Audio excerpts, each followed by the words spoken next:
نحمده ونصلي على رسوله الكريم اما بعد فاعوذ باللہ من الشیطان الرجیم بسم اللہ الرحمن الرحیم۔ محترم سامعین و ناظرین، السلام علیکم۔ کئی سو برس گزر گئے کہ یہ دنیا نبی آخر الزماں حضرت محمد صلی اللہ علیہ وآلہ وسلم کے جسمانی دیدار سے تو محروم ہو چکی ہے، مگر یہ حدیث رسول کی دنیا بھی کیا خوب ہے کہ سرکار کے دربار کا پورا نقشہ ہی پیش کر دیتی ہے۔ اسی سے ہمیں قرآن، سنت اور فقہ حاصل ہوتی ہے۔ مشکات المصابیح یعنی حدیث کا انسائکلوپیڈیا کو تمام مکاتب فکر کے مدرسوں میں پڑھایا جاتا ہے۔ اس میں تمام کتب حدیث سے چن چن کر ان احادیث کو جمع کرنے کی کوشش کی گئی ہے جن کے سمجھنے میں ہمیں کوئی پریشانی نہ ہو۔ میں فرقہ پرستی پر لعنت بھیجتے ہوئے وہ تمام مستند صحیح احادیث کا آسان اردو ترجمہ پیش کرنے جا رہا ہوں جن پر تمام مسلمانوں کا اتفاق ہے۔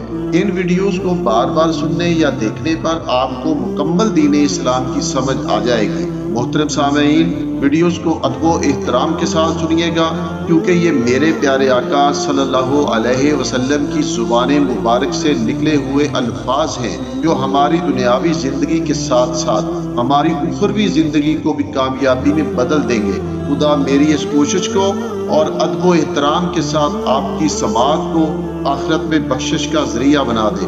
اللہ تعالی ہماری پریشانیوں کو دور کرے اور اس کے محبوب صلی اللہ علیہ وسلم کی باتیں سننے کی برکت سے نیک دلی مرادیں پوری فرمائے، آمین یا رب العالمین۔ ویڈیو کی ابتدا میں یہ والے تعارفی کلمات اگر آپ پہلے سن چکے ہیں تو ویڈیو کے اس حصے کو سکپ کر دیں یا بار بار دعا کو سنتے ہوئے آمین کہہ دیا کریں۔ کیا معلوم قبولیت کے کس وقت ہمارا بیڑا پار ہو جائے۔ بہت شکریہ۔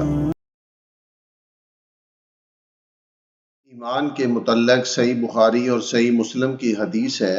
حضرت ابو موسیٰ اشعری فرماتے ہیں کہ رسول اللہ صلی اللہ علیہ وسلم نے فرمایا، تکلیف دہ بات سن کر اس پر صبر کرنے والا اللہ سے بڑھ کر کوئی نہیں۔ وہ لوگ اس کے لیے اولاد کا دعویٰ کرتے ہیں کہ اللہ کا بیٹا ہے، لیکن وہ پھر بھی ان کو معاف کرتا ہے اور انہیں مسلسل رزق پہنچاتا ہے۔ ایمان کے متعلق اگلی حدیث صحیح بخاری اور صحیح مسلم کی یہ ہے۔ حضرت معاذ فرماتے ہیں کہ ایک سفر کے دوران گدھے پر میں رسول اللہ صلی اللہ علیہ وسلم کے پیچھے بیٹھا ہوا تھا۔ میرے اور رسول اللہ صلی اللہ علیہ وآلہ وسلم کے درمیان صرف کاٹھی کا پچھلا لکڑی والا حصہ رکاوٹ تھا۔ حضور صلی اللہ علیہ وآلہ وسلم نے مجھ سے فرمایا، معاذ، جانتے ہو بندوں پر اللہ کا کیا حق ہے؟ میں نے عرض کیا، اللہ اور اس کا رسول صلی اللہ علیہ وآلہ وسلم ہی بہتر جانتے ہیں۔ آپ صلی اللہ علیہ وآلہ وسلم نے فرمایا، بندوں پر اللہ کا حق یہ ہے کہ وہ اس کی عبادت کریں اور کسی کو اس کا شریک نہ ٹھہرائیں، اور اللہ پر بندوں کا یہ حق ہے کہ جس نے کسی کو اللہ کا شریک نہ ٹھہرایا ہو اللہ اسے عذاب نہ دے۔ یہ سن کر میں نے عرض کیا، یا رسول اللہ، میں یہ خوشخبری لوگوں کو سنا دوں؟ آپ صلی اللہ علیہ وسلم نے فرمایا، لوگوں کو یہ خوشخبری نہ سناؤ کیونکہ وہ اسی پر بھروسہ کر بیٹھیں گے اور عمل کرنا چھوڑ دیں گے۔ ایمان کے متعلق بخاری اور مسلم کی اگلی حدیث ہے۔ حضرت انس بیان کرتے ہیں کہ ایک دن رسول اللہ صلی اللہ علیہ وآلہ وسلم نے اس وقت جب کہ سفر کے دوران سواری پر تھے اور آپ صلی اللہ علیہ وآلہ وسلم کے پیچھے معاذ بیٹھے ہوئے تھے، فرمایا، اے معاذ۔ انہوں نے کہا، حاضر ہوں یا رسول اللہ۔ حضور صلی اللہ علیہ وسلم نے پھر فرمایا، اے معاذ۔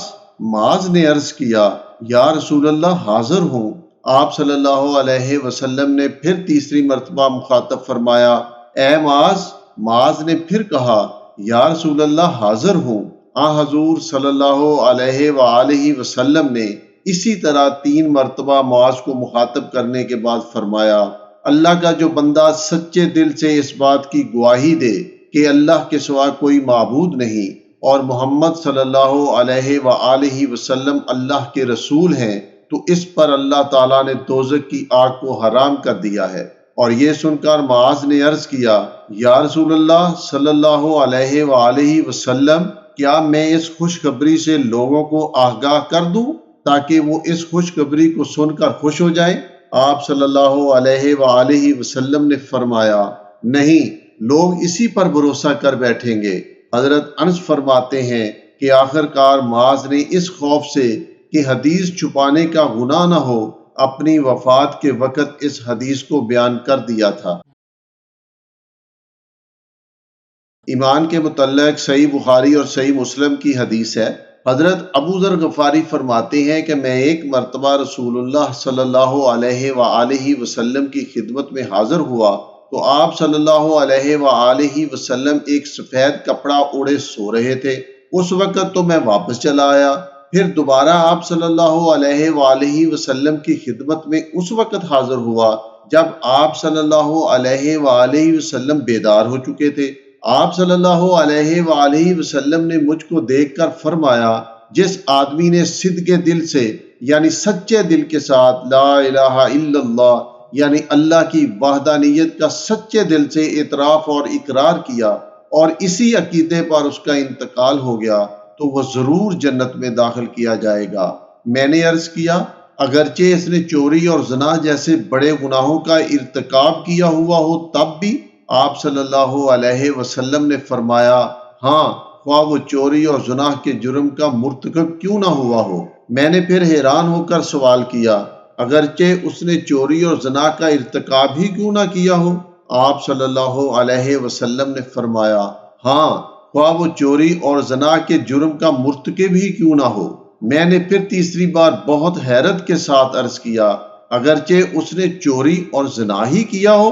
تیسری مرتبہ بھی آپ صلی اللہ علیہ وآلہ وسلم نے یہی فرمایا ہاں، خواہ وہ چوری اور زنا کا مرتکب ہی کیوں نہ ہوا ہو اور خواہ ابو ذر کو کتنا ہی برا کیوں نہ لگے۔ راوی فرماتے ہیں کہ جب بھی حضرت ابو ذر رضی اللہ تعالی عنہ یہ حدیث بیان کرتے تھے بطور فخر اس آخری فقرہ کو کہ خواہ ابو ذر کو کتنا ہی برا لگے ضرور لکھا کرتے تھے۔ ایمان کے متعلق بخاری اور مسلم شریف کی حدیث ہے۔ عبادہ بن صامت فرماتے ہیں کہ رسول اللہ صلی اللہ علیہ وسلم نے فرمایا جو آدمی اس بات کی گواہی دے یعنی زبان سے اقرار کرے اور دل سے سچ جانے کہ اللہ کے سوا کوئی معبود نہیں اور کوئی اس کا شریک نہیں اور یہ کہ محمد صلی اللہ علیہ وآلہ وسلم بلا شبہ اللہ کے بندے اور اس کے رسول ہیں، اس بات کی بھی شہادت دے کہ عیسیٰ علیہ السلام بھی اللہ کے بندے، اللہ کے رسول اور اللہ کی لونڈی مریم کے بیٹے اور اس کا کلمہ ہے جس کو اس نے مریم کی جانب ڈالا تھا اور اللہ کی بھیجی ہوئی روح ہے، اور یہ کہ جنت و دوزخ حق اور واقعی چیزیں ہیں تو اللہ تعالیٰ اسے جنت میں ضرور داخل کرے گا خواہ اس کے اعمال کیسے ہی کیوں نہ ہوں۔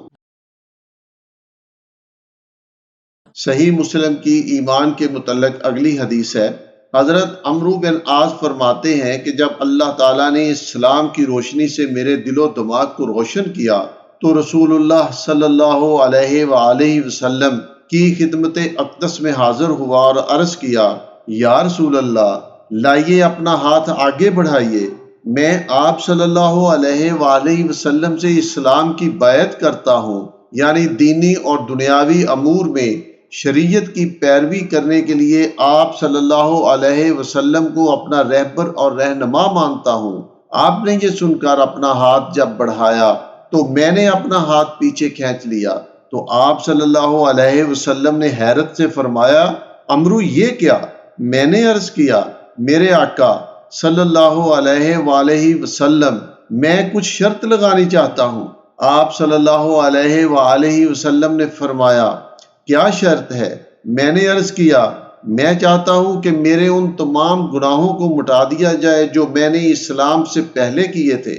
آپ نے فرمایا اے عمرو، کیا تم نہیں جانتے کہ اسلام ان تمام گناہوں کو مٹا دیتا ہے جو قبول اسلام سے پہلے کیے گئے ہوں؟